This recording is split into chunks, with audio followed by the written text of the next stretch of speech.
అందరికీ నమస్కారం అండి. ఈరోజు రోజులు ఎలా ఉన్నాయంటే అండి, అసలు మంచినీళ్ళు అడిగితే ఇవ్వటం పాపంగా ఉంది, భోజనం అడిగితే పెట్టడం పాపంగా ఉంది. మనుషులకు హాని చేసేలాగా మంచినీళ్ళును అన్నం అయ్యి అడుగుతున్నారండి. వెనకాలే వచ్చేసి దొంగతనాలండి. పక్కనే ఊర్లో అలాగే మంచినీళ్ళు అడిగితే లోపలికి వెళ్ళి మంచినీళ్ళు తేవడానికి వెళ్తే వెనకాల వెళ్ళి మత్తు పెట్టేసి ఇల్లు దోసుకుని వెళ్ళిపోయారంట. ఎంత దారుణం చూడండి. ఎవరిని నమ్మాలి, ఎవరిని నమ్మకూడదు. పాపం కదా అని మనం మంచినీళ్ళు అడిగారు, ఫోన్లో ఏదో కొంచెం ఫుడ్ అడిగారు పెడదామని అనుకునే రోజులండి అలా అయిపోయినాయి ఏంటండి. ఇదివరకు అలా ఉండేదా? ఇంత దుర్మార్గంగా తయారైంది. ఎవరిని నమ్మాలో ఎవరిని నమ్మకూడదో కూడా తెలియట్లేదండి.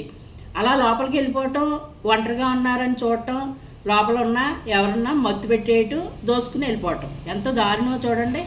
ఇంకా దీన్ని బట్టి చాలా జాగ్రత్తగా ఉండాలని అనిపిస్తుందండి. న్యూస్లో చూశాను నేను. అయ్యి బాబు, అంత